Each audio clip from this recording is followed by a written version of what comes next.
আচ্ছা, ভাস্করবাবু, এই যে ভাঙাচোরার উপর আপনি বসে আছেন, এই যে দেখতে পাচ্ছি আমরা এই এগুলো পুরাতন পিলার আছে, যেমন এই যে পুরাতন পিলার, এগুলো সবকিছুই আছে এখানে, পাঁচিল থেকে শুরু করে এগুলো হঠাৎ করে এত বাড়ি থাকতে এত জনের বাড়ি বানাচ্ছে, এত কিছু আছে তার মধ্যে আপনি এই তো এই বাড়িটা তো প্রায় ভগ্নপ্রায় বাড়ি, আপনার এই ছাদও ভেঙে গেছে, আগেও ভেঙে পড়েছিল, আমরা জেনেছি দেখেছি যেটা। হঠাৎ এরকম করে ভেঙে দিয়ে গেল কারা এবং কেন? ডিএসপি কর্তৃপক্ষ, শাসক দলের, রাজ্য সরকারের যারা শাসকের ক্ষমতায় আছে তাদের মদতে। কেনটা বলতে, এই যে ধ্বংসস্তূপের মধ্যে বসে আছি, এটার একটা সিগনিফিকেন্স অবশ্যই আছে। আসলে ধ্বংসের মধ্যে দাঁড়িয়েও আমরা সৃজনের স্বপ্ন দেখি, আমি অন্তত দেখি। আর কে দেখে না দেখে আমি জানি না, আমি অন্তত দেখি। একটা স্বপ্ন নিয়ে শুরু হয়েছিল লড়াইটা। যে লড়াই করি সেখানে নিজের স্বার্থ কোনোদিনই জড়িত থাকে না। আমি চেষ্টা করেছি ছোট থেকেই যে কাজ করব সেই কাজ যেন দশের জন্য হয়। এটা একটা প্রজেক্ট ছিল ডিএসপির কাছ থেকে, একজনের লিজে নেওয়া কোয়ার্টার, 99 ইয়ার্সের লিজ, মানে 100 বছরের প্রায় একটা লিজের দেওয়া একটা প্রপার্টি। সেইটাকে আমরা নিয়েছিলাম, আমি এবং আমার মিসেস, এবং সেটাও পয়সা খরচা করি, মানে পাওয়ার অফ অ্যাটর্নি করে নিয়েছিলাম, যেহেতু লিজ প্রপার্টি দলিল হয় না। উদ্দেশ্য ছিল যে এখানটাতে একটা আশ্রম হবে। আমি যে আশ্রমের সাথে যুক্ত, অনাথ মানে পরমানন্দ মিশন, তাদের মেন একটা কাজের মধ্যে একটা হচ্ছে অনাথ বাচ্চাদের মানুষ করা। অনাথ বাচ্চা বলতে একদম মানে ডিপ্রাইভড ঘরের অনাথ ছেলে মেয়ে, বিশেষ করে শিডিউল ট্রাইব এবং শিডিউল কাস্ট।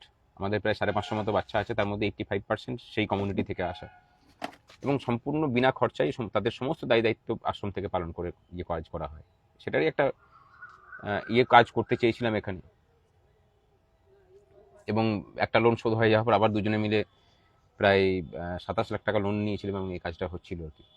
ভেবেছিলাম যে একটা স্বপ্ন পূরণের জায়গাতে যাবে। তারপরে যথারীতি শাসক দলের প্রায় 1.5 মাস ধরে নির্বিঘ্নে কাজ হয়েছে। 1.5 মাস পরে তারপর শাসক দলের উৎপাত শুরু হয়েছে। মাঝখানে অফার করা হয়েছিল যে তাদের সাথে কোনো মন্ত্রীর সাথে গিয়ে পরে কথা বলি এবং মিটিয়ে নিই। আমি সেটা রাজি হইনি। তার পরিণতি এটা হলো। এবং তারা আইনটাকে এত ভালো করেই ইমপ্লিমেন্ট করেছে যে 12ই সেপ্টেম্বর চিঠি ইস্যু করছে, সেখানে 15ই সেপ্টেম্বর আমাকে শুনানিতে যেতে বলছে, এবং সেই চিঠি আমাকে দেওয়া হয়েছে 9ই অক্টোবর। আপনি তাহলে শুনানিতে যাননি? 1.5 মাস পরে চিঠি দিলে আমি শুনানিতে যাবো কিভাবে? টাইম মেশিনে তো আর যেতে পারি না। আচ্ছা। তারপরে 30ই অক্টোবর চিঠি দেওয়া হচ্ছে, সেই চিঠি ইস্যু করা হচ্ছে 16ই সেপ্টেম্বর। অর্থাৎ 1.5 মাস পরে আমাকে চিঠি দিয়ে জানানো হচ্ছে যে তুমি ডেমোলিশ করো এটা। কোনো ইলিগাল কাজ হয়নি, কিন্তু আমি পরিষ্কার বলছি, এখানে রিপেয়ারিং হচ্ছিল, ক্যাটাগরি 4-এর কোয়ার্টার। তারপরেও তারা, মানে যাতে আমি সেই ডেমোলিশন অর্ডারটাকেও চ্যালেঞ্জ করতে না পারি, সেই জন্য একটা দিনের সময়ে তারা এটাকে ভেঙে দিয়ে গেছেন। এবং সেটাও এসছেন সন্ধেবেলায়, অফিস টাইম পেরিয়ে যাওয়ার পরে। মানে খুব সিগনিফিক্যান্ট সমস্ত বিষয়গুলোই। এগুলো কি দিয়ে ভেঙে রাজ্যের মানুষ গেছে? বিবেচনা করুক যে কেন এটা হলো। কি? বুলডোজার নিয়ে এসেছিল, বড় বুলডোজার নিয়ে এসে ভেঙে দিয়ে গেছে। এবং ধরুন, যদি এটা, আমি কথার জন্য ধরে নিচ্ছি যে এটা হচ্ছে ইলিগাল কাজ আমি করেছি। এখানে যে মার্বেলগুলো দেখছেন, এই মার্বেলগুলো প্রায় 7 লাখ টাকার মার্বেল, গ্রানাইট আছে এগুলো। এবং এই গ্রানাইটের মধ্যে একটা বড় অংশ হচ্ছে আমার বোন বাড়ি করছে, তারও গ্রানাইট এখানে রাখা আছে। সেই গ্রানাইটগুলো পর্যন্ত ভেঙে দিয়ে গেছে। এই গ্রানাইটগুলো কিভাবে ইলিগাল হতে পারে? এই যে বাউন্ডারি ওয়াল দেখছেন, সেই বাউন্ডারি ওয়াল পর্যন্ত ভেঙেছে। আমি ধরে নিলাম যে গোটা কোয়ার্টারটা হচ্ছে ইলিগাল, কিন্তু এই গ্রানাইটগুলো কিভাবে ইলিগাল হতে পারে? কেউ আমাকে বুঝিয়ে বলুক। যেখানে যে প্রায় 6 থেকে 7 লাখ টাকার গ্রানাইট আছে, সেগুলো যে নষ্ট করে দিয়ে গেল, সেটার ইলিগালিটি কি আছে? মানে সেইটা আমাকে যদি কেউ বুঝিয়ে দেয়। আমি কোর্টে যাওয়ার প্রস্তুতি তো নিচ্ছেই, তার সাথে সবাইকে আবেদন জানাবো যে ব্যক্তি ভাস্কর ঘোষের জন্য নয়, যে আক্রমণ হয়েছে সে আক্রমণের পাশে এসে দাঁড়ান। এই অন্যায় প্রতিবাদ হওয়া প্রয়োজন। মানে পরিকল্পনা চলছে যে কবে কি করা যায়। আইনগতভাবে তাদের বোঝানো হবে। এবং এত লিগালি কাজ এরা করতে এসেছিলেন যে ডিএসপির অফিসাররা, তারা নিজেদের নাম বলতে ভয় পাচ্ছেন। অনেকে বলবেন হয়তো যে এটা তো কেন্দ্রীয় সরকারের সংস্থা। পশ্চিমবঙ্গে কোনো কেন্দ্রীয় সরকার সংস্থা, এখানে কারোর কোনো কাজ চলে না। এখানে তৃণমূল যা বলে তাই হয়।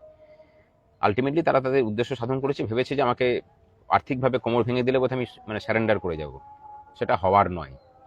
খুব পরিষ্কার করে শুনে রেখে দিন যে ভাস্কর ঘোষ কারোর কাছে, এবং আমার পরিবারের যারা আছেন, আমরা না খেতে পাওয়া জায়গা থেকে উঠে আসা, মানে সব থেকেও না খেতে পাওয়া। আমাদের যে পরিবার, সেটা সম্ভ্রান্ত পরিবারের জন্ম আমার। সেখান থেকে, মানে বাবা যে সামাজিক কাজ করতেন, সেখান থেকে আমাদেরকে প্রায় না খেতে পেয়ে মানে আমাদের শৈশব কেটেছে। না খেতে পেয়ে বাকি যৌবনটা এবং মানে বাকি বার্ধক্য পর্যন্ত কাটলেও মাথা নত কারো কাছে হবে না। যারা ভাবছেন যে মাথা নত করিয়ে বোধহয় আপনাদের প্রতিবাদের কণ্ঠস্বর থামিয়ে দেবেন, এটা হবার নয়। এই রাজ্যে যা কিছু অন্যায় তার বিরুদ্ধে প্রতিবাদ জারি থাকবে। একটা কথা খুশি লাগছে যে আমরা যে প্রতিবাদ করছি সেটা যে শাসকের মেরুদণ্ডে ঠান্ডা স্রোত বওয়াচ্ছে, এই ঘটনা হচ্ছে সেটার প্রমাণ। লড়াই জারি আছে, জারি থাকবে। সমস্ত ইলিগ্যালিটির বিরুদ্ধেই লড়াই চলবে। আর লিগ্যাল ইল্লিগাল জানি না, যদি ইল্লিগ্যাল কোনো কাজ করে থাকি তাহলে সেই ইল্লিগ্যালিটির প্রমাণটা ডিএসপি দিক। এটুকু। আমার আর্থিক ক্ষতি হয়েছে, পরোয়া করিনি সেসবের, মানে কোনো কিছুকে আজ পর্যন্ত পরোয়া করিনি, এটা এটা ভবিষ্যতে করবো না। এটা এক প্রকার শুধুমাত্র আপনার আর্থিক ক্ষতি নয়, মানে প্রকারান্তরে তাহলে কি আপনি বলতে চাইছেন যে শাসক দল একটা বার্তা সমস্ত প্রতিবাদী মানুষের কাছে পাঠাতে চাইছে যে যদি আমাদের বিরুদ্ধে কথা বলো তাহলে তোমাদেরও এরকম অবস্থা হতে পারে, যদি ভাস্কর ঘোষকে এরকম করতে পারে, হ্যাঁ, এরকম বার্তা কি দেওয়ার চেষ্টা করছে? বিষয়টা তো তাই, বিষয়টা তাই। আমি দেখুন, আমি এখনো পর্যন্ত খুব সাধারণ জীবনযাপন করি। আমি একটা স্কুটারে ঘুরি, লোকাল ট্রেনে লোকাল বাসেই আমি যাতায়াত করি। অনেকে আমাকে কাল থেকে বলছেন যে আপনার নিরাপত্তার বিঘ্নিত হচ্ছে, বহুজন মানে বহু গণ্যমান্য ব্যক্তিও বলেছেন। আমি বলেছি যে আমার নিরাপত্তা নিয়ে চলার মতো কোনোদিন আমি যাবো না আর কি। ওইরকম জীবনযাপনে আমি রাজি নই। আমি ভাড়া বাড়িতে থাকি, আমার পক্ষে সম্ভব নয় সেসব মানে খরচা বিয়ার করা। আমি ওসবের স্বপ্ন দেখি না। মানে আমার স্বপ্ন ছিল যে এখানে আশ্রমটা হবে, 5টা বাচ্চা এসে থাকবে, তাদেরকে মানে কিছুটা আদর্শ দিয়ে বড় করার, যাতে তারা ভালো মানুষ হতে পারে। ডাক্তার ইঞ্জিনিয়ার না হোক, অন্তত ভালো মানুষ হোক। এই সমাজে বিশেষ করে পশ্চিমবঙ্গে সৎ এবং ভালো মানুষের বড় অভাব, সেটার অন্তত যোগদান থাকুক। যাই হোক, একটু মানে পিছিয়ে গেল হয়তো স্বপ্নটা। লড়াই জারি আছে, জারি থাকবে। মানে অন্যায়ের কাছে মাথা নত করতে রাজি নয়, এবং কোনো কাটমানিখোর সিন্ডিকেটের কাছে তো নয়ই, প্রশ্নই ওঠে না। ধন্যবাদ ভাস্কর বাবু, আপনার এই লড়াই জারি থাক।